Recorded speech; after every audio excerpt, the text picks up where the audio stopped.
गिबि गिबियावनो मिडियानिसिम ब्रह्म धर्म आफादनि जानानै रोजा रोजा साबायखर थाबाय जे मैयानिफ्राय जानाय दिनैसिम बे मेला मेहेरगोनां मेल आरो बे जारिमिनारि मेल जोंनि बे 48थि बोसोरसालिया जथुम्मायाव बियो टार्मिनेशन आरो बे टार्मिनेशनाव हयथ' जों बिराद मोजां माखासे आयदाखौ लागोन होननानै जों सानदों मावनायनि जोंनि सानस्रि सानथौखौ लाबोनाय गुरुदेव कालिचरण ब्रह्मनि बागै जों गोबाङै सावरायनानै बिनि जिथु सानस्रि बे सानस्रिखौ जोङो मुलुगाव फोसावनाय आरो जोंनि जि समाजखान्थि बे समाजखान्थिखौ मोजाङै फोसाबनायनि मोनसे हाबाफारि लागोन होननानै जों सानदों।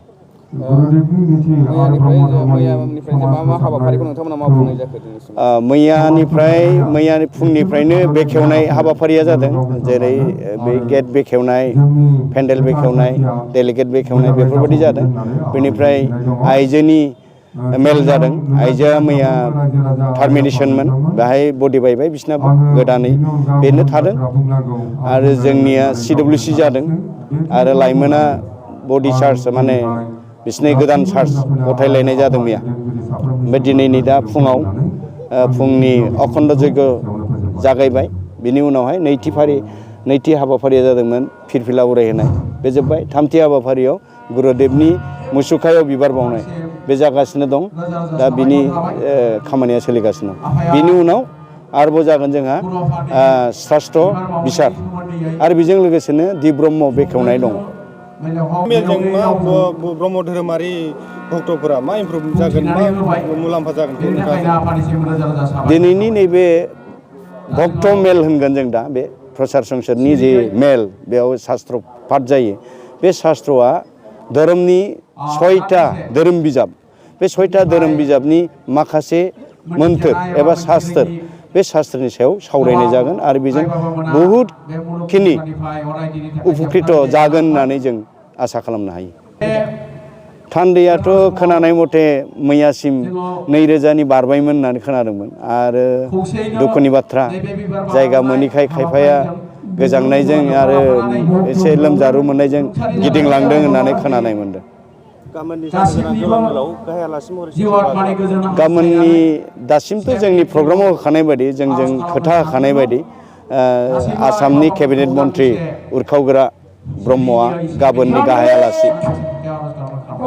फिरफिलाया जोङो मिरुन लादों। बे मिरुना जाहैबाय त्यागि माने गावखौनो बावसोमनाय।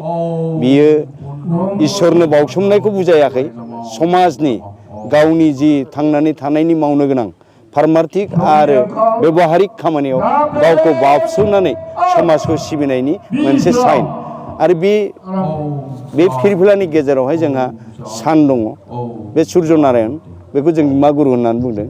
बे जोंमा गुरुआ दिनैनि बे बुहुमखौ बेनो सृष्टि खालामदों फालन खालामदों आरो लय खालामदों। बिनि फिल'सफिजों बे सानखौ जोङो इसोर होननानै लाखिदों आरो बिनि गोदै नामखौ बिनि गेजेरावहाय ओम होननानै लिरनानै दोनदों। बे ओमआ इसोरनि बयनिख्रुइ गोदैसिन मुं बेखौ जों होनानै दोनदों।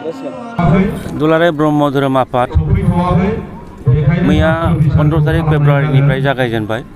जोंनि बे सेरफांगुरि ओनसोलाव बेसेबा गिदिर मिरु आफादनि जे जथुम्मा बेनो प्रथम आरो बे हिसाबै मैयानिफ्राय जे धोरोमनि जोङो गासै धोरोमारि आफादनि गुबुन गुबुन जायगानिफ्राय सफैनाय सारा आसाम नाङै जेसेबां जोंनि भक्त धोरोम सिबियारिफोर दंफैयो बे बिथांमोना दिनैहाय बे सेरफांगुरियाव मैयानिफ्राय जेरैबायदि दंफैयो जों बेखौ नुनानै जोबोद सोमोनांनाय मोन्दों। खारन बानजाय आफादा बेखिनि गियानबो गैबावामोन जे एफा बुरजा मानसि जागोन। जोङो 2-2.5 हाजार जननि मोनसे हिसाब लानानै दिनै बानजायनाय माने हाबाफारिखौ जों खालामदोंमोन। नाथाय थाङै थुङै नुबाय खमब्लाबो माने 9-10 हाजारनिबो खम जायाखिसै। दा बे हिसाबै खुंनो मोननायाव जों जोबोद गोजोननाय मोन्दों। नाथाय दुखुनांथाव बाथ्रा बेबो जाबाय जे जोङो रांनि आंखालावहाय एसे बुरजा जे जोंनि भक्तफोर दङ बे भक्तफोरखौ जोङो नांगौ रोखोम सुबिदा होनो हायाखिसै। अब्लाबो बे बिथांमोननि जे सावरायनांगौ हाबाफारि बे हाबाफारिफ्रा गेबेङैनो जाफुंदों।